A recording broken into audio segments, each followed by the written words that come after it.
Hello everyone, कैसे हैं आप सब। I hope you all are well. आज की इस वीडियो में हम बात करेंगे कि कई बार मेरे पास जो पेशेंट आते हैं उनकी मेन कंप्लेन ये होती है कि डॉक्टर साहब दिन में तो मैं बिल्कुल ठीक रहता हूँ, पर रात में कई बार जैसे ही मैं खाना खाने के बाद सोने जाता हूँ तो जो मेरे दांत का दर्द है वो मेरे कान तक और मेरे सिर तक होने लग जाता है। और मुझे कुछ समझ ही नहीं आता है कि मेरा दांत की वजह से पेन है या कान की वजह से पेन है या सिर में दर्द है। तो आज की इस वीडियो में हम इसी के बारे में डिटेल से बात करेंगे कि ऐसे क्या क्या कारण रहते हैं कि जिसकी वजह से पेशेंट को रात को एकदम से दांत में दर्द हो जाता है और वो कान और सिर तक रेफर करता है।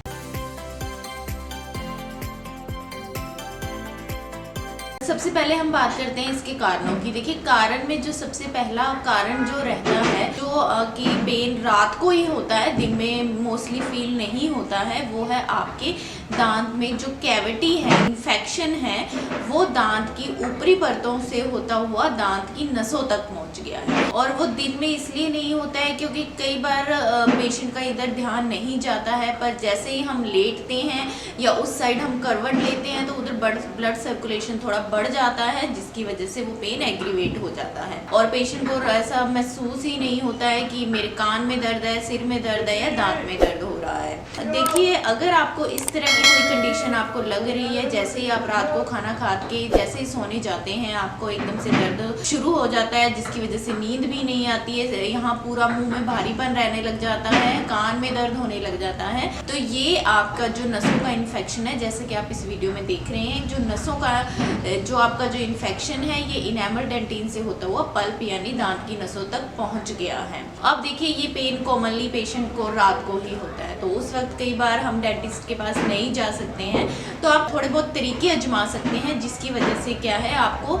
कुछ समय के लिए आराम मिल जाएगा और मॉर्निंग में जाके आप डॉक्टर को दिखा सकते हैं। इसके लिए आप घर पे जैसे क्लोव होता है, लौंग होता है, आप उसे लेके जहाँ आपको कैविटी है, जिस दांत में आपको दर्द हो रहा है उसमें आप में रख सकते हैं, इससे आपको इमीडिएट थोड़ा आराम मिलेगा। दूसरा, आप अगर आपके पास क्लोव ऑयल या तेल है, लौंग का तेल है, उसे कॉटन में लगा के आप वो कॉटन भी उसके अंदर रख सकते हैं। 2 या 3 बार गुनगुना पानी करके आप नमक के कुल्ले भी कर सकते हैं, उससे भी आपके अगर मसूड़ों में कुछ दिक्कत है तो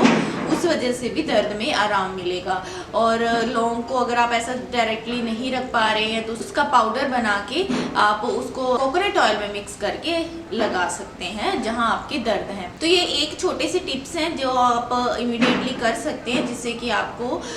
थोड़ा आराम मिल जाएगा रात को और मॉर्निंग में जाके आप डॉक्टर को दिखा सकते हैं। अब जैसे ही आप अपने डेंटिस्ट के पास जाएंगे वो इसका एक्सरे करेंगे, तो एक्सरे में अगर ये दांत आपका बच्चा के लायक हुआ तो फिर उसकी आरसीटी की जाएगी। और अगर ऐसा लग रहा है कि वो हिल रहा है या कोई मसूड़ों को बहुत ज़्यादा डीप इन्फेक्शन हो गया है, से आरसीटी से भी दांत को नहीं बचाया जा सकता, तो फिर एक्सट्रैक्शन ही लास्ट ऑप्शन रह जाता है। तो अगर आपको कभी कभी ऐसा महसूस होता है कि दर्द रात को बढ़ रहा है, दिन में नहीं हो रहा है, तो ये एक खतरे की घंटी है। अगर आप इसको सही से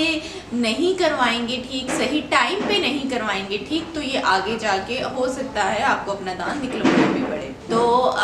अगर आपको मेरी ये वीडियो अच्छी लगी, इन्फॉर्मेटिव लगी, तो मेरे चैनल को लाइक, शेयर और सब्सक्राइब कीजिए। और ऐसी ही